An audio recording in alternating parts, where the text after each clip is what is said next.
তো hello friends, welcome back to my YouTube channel আপনারা blogs and review. তো friends, basically আমি একটা নতুন ব্যাটারি কিনেছি আমার ড্রোনের জন্য। এই যে ফ্রেন্ডস, এই যে ড্রোনের ব্যাটারি দেখতে পাচ্ছেন, এটা একটু খারাপ হয়ে গেছিলো লিথিয়ামটা, তো সেই কারণে আমরা এটা কিনেছি অ্যামাজন থেকে।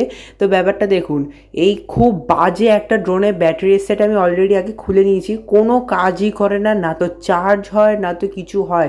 এটা আমরা দোকানে গিয়ে সম্পূর্ণ টেস্টও করেছি, এটা একদম ফালতু ব্যাটারি দিয়েছে, এটা খুবই ফালতু, এটা আপনারা কেউ কিনবেন না।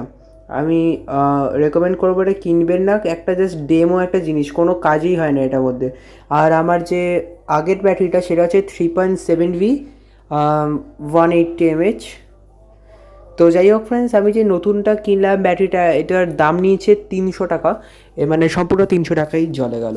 তো এটা খুবই একটা বাজে ব্যাটারি দিয়েছে, না তো চার্জ হওয়ার সময় না তো কোনো ইন্ডিকেটার, তো দূরস্থান কোনো কাজই করে না।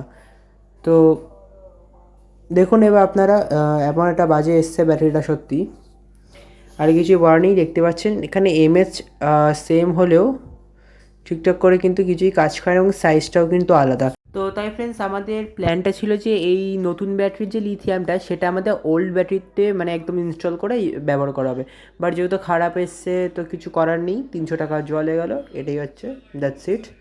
তো ওকে ফ্রেন্ডস, আজকে ভিডিও এতটাই, দেখা হবে পরবর্তী একটা ভিডিওতে। ততক্ষণের জন্য tata, bye bye and see you letter.